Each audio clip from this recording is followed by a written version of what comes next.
Seja bem-vindo ao especial de Páscoa aqui no Glorify. Esta Páscoa estamos meditando em histórias de transformação. Todos que têm um encontro com Jesus saem profundamente transformados. Ao relembrar e recontar essas histórias, queremos afirmar e testemunhar que Ele vive. Esta é a história do apóstolo Pedro, narrada por sua perspectiva. A mensagem da Páscoa tem tudo a ver com perdão, algo que Pedro experimentou em totalidade. Embora ele tivesse traído Jesus 3 vezes antes de sua morte, depois que Jesus ressuscitou do túmulo, ele convidou Pedro de volta a uma vida seguindo a Jesus. Pedro esperava julgamento e raiva, mas no lugar disso, Jesus lhe ofereceu perdão e amor. Como Pedro, também nós podemos saber que a ressurreição de Cristo oferece uma promessa de redenção, restauração e renovação para a nossa vida hoje. Não há nada nem ninguém mais poderoso do que o nosso Salvador. Quando penso no que aconteceu, em como Jesus foi pregado na cruz e no milagre que se seguiu, um milagre que mudou radicalmente cada uma de nossas vidas e toda a vida futura que cresce em seu nome, não posso deixar de pensar como Jesus pôde dar tanto de si mesmo por nada em troca. O dia em que traí Jesus foi um dos pontos mais baixos de toda a minha história. Mal dormi naquela noite e as horas pareciam passar arrastadas, como se para me dar mais tempo sozinho comigo mesmo, preso, lembrando da gravidade do que eu tinha feito. Estava convencido de que meus erros haviam me empurrado para longe do alcance do amor de Jesus, que eu jamais poderia voltar atrás. 3 vezes eu o neguei, assim como ele havia dito que eu faria. 3 vezes eu havia dito publicamente que não tinha nada a ver com Jesus, que não era um dos seus seguidores, que nunca havia ouvido falar dele. 3 vezes virei as costas para tudo o que ele já havia feito por mim. Quando Jesus me disse que eu ia negá-lo, eu simplesmente não acreditei nele. Eu sabia quem ele era e eu o amava. Naquela época, pensava que eu era um discípulo fiel. Eu lhe disse que o seguiria até a prisão, até a morte se necessário. Mas foi só a situação ficar mais difícil que descumpri completamente as minhas palavras. Assim que as palavras saíram de meus lábios pela 3ª vez, o galo cantou e eu me lembrei do que Jesus havia dito. Gelei por inteiro. Em verdade te digo, ele disse, nesta mesma noite, antes que o galo cante, você vai me negar 3 vezes. Assim que percebi que havia feito exatamente o que Jesus havia predito, a culpa e a vergonha me envolveram e traspassaram. Como pude abandonar meu bondoso mestre? Estes sentimentos ficaram ainda piores quando Jesus morreu. Depois de ter traído Jesus, pensei que ao menos teria a chance de dizer o quanto estava arrependido e pedir perdão. Mas ele foi rejeitado também pelo nosso povo e pregado numa cruz. A sequência desses acontecimentos foi intensa e rápida, e quando me dei conta, percebi que nunca conseguiria restaurar o que fiz. Eu o havia decepcionado no momento que mais importava. A dor de perdê-lo era avassaladora, e a dor de tê-lo traído multiplicava o amargor daquele sentimento. Nenhum dos discípulos foi o mesmo depois do nosso Cristo ter sido pregado no madeiro. Sentimos sua morte tão profundamente que nos fez doer os ossos. Um mundo onde ele não estava era automaticamente um lugar sem esperança, e processar o luto se mostrou um grande desafio. Por isso, quando Maria veio correndo até nós, para nos dizer que alguém havia levado o corpo de Jesus de sua tumba apenas 3 dias depois que ele foi enterrado, ficamos tão chocados que tivemos que ver a tumba vazia por nós mesmos. Como alguém poderia ter tirado o corpo de Jesus do túmulo? Corremos o mais rápido que pudemos e, quando chegamos lá, vimos que estava completamente vazio. As faixas de linho que tinham sido usadas para envolver o corpo de Jesus estavam ali. E o lenço que estivera sobre a cabeça dele estava dobrado à parte, separado das faixas de linho, como se ele mesmo as tivesse deixado assim. O silêncio pairou no ar por alguns segundos. Me vi um tanto confuso.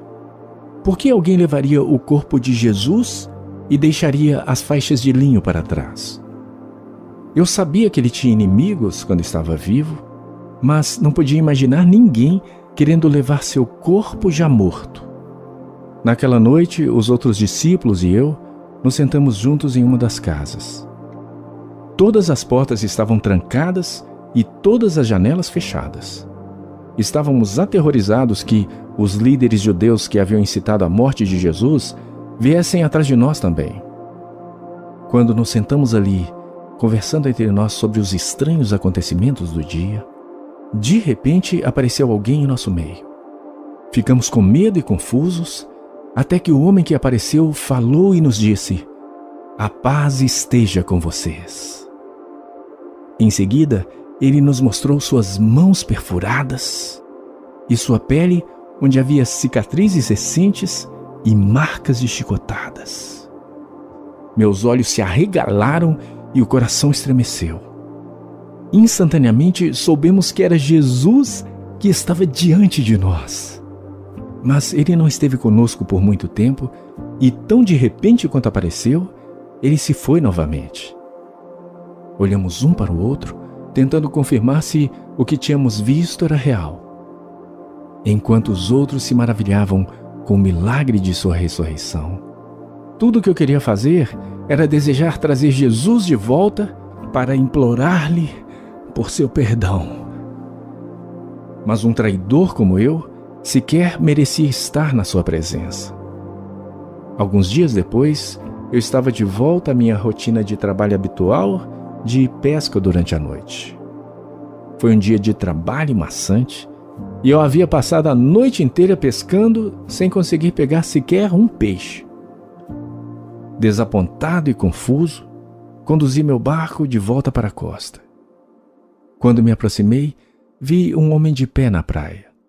Não pensei muito sobre isso, mas quando nosso barco chegou à costa, o homem falou comigo e com os outros que tinham vindo comigo.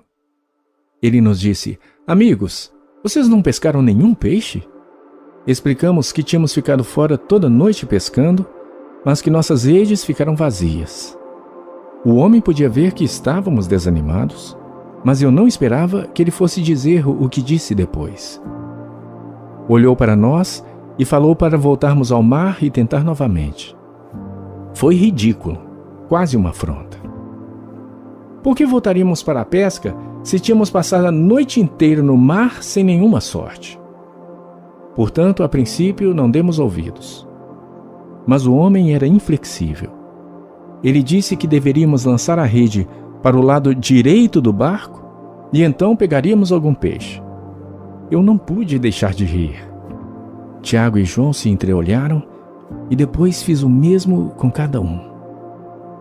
Como pescadores, sabíamos que não faria sentido voltar atrás, quanto mais mudar o lado que lançávamos a rede.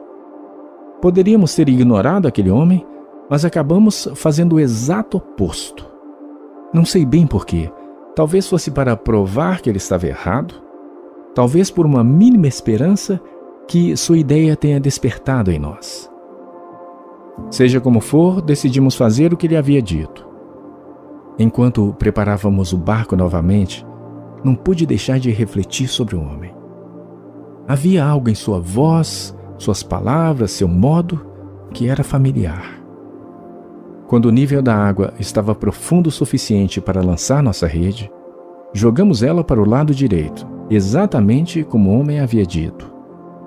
Para nosso espanto, especialmente o meu, a rede estava cheia de peixes quando a puxamos de volta. Foi totalmente inacreditável. Havia mais peixes em nossa rede do que eu jamais havia pescado. Foi necessário grande esforço para levantar a rede de tão pesada. Foi realmente um milagre. Enquanto observávamos a grande quantidade de peixes, João, que estava comigo no barco, se voltou para mim e disse: "Aquele homem é o Senhor." Naquela hora, as peças se encaixaram e eu reconheci Jesus. De fato, só poderia ser ele. Então, rapidamente embalamos todos os peixes e remamos o mais rápido que pudemos. Eu estava desesperado para ver Jesus, para falar com ele, para reparar meus erros. Quando chegamos à praia, ele estava sentado na areia, preparando uma fogueira para cozinhar o café da manhã para nós. Nós lhe demos o peixe e depois comemos juntos, vendo o sol nascer sobre o mar da Galileia. Tudo o que eu podia pensar quando estava sentado ali era o quanto eu precisava saber se Jesus havia me perdoado. Não havia ressentimento em sua voz, mas era difícil para mim até mesmo fitar seus olhos sem ser tomado pela vergonha. Eu não podia escapar da memória de negá-lo antes de sua crucificação. Senti meu coração doer em meu peito enquanto me perguntava o que dizer a ele e como dizer. Eu estava prestes a pedir desculpas a Jesus quando, para minha surpresa, Jesus se voltou para mim. Ele me olhou nos olhos, sorriu e depois me perguntou: "Simão, filho de João, você me ama realmente mais do que estes?" Imediatamente eu lhe respondi e disse: "Sim, Senhor, tu sabes que te amo." Então ele me disse: "Cuide dos meus cordeiros." Eu não sabia o que ele queria dizer, mas enquanto eu pensava em suas palavras, ele se voltou para mim e novamente perguntou: "Simão, filho de João, você realmente me ama?" Eu lhe respondi novamente, assim como havia feito momentos antes.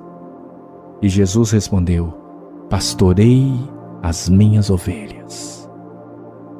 Então, pela terceira vez, Jesus voltou-se para mim e repetiu sua pergunta: "Simão, filho de João, você me ama?"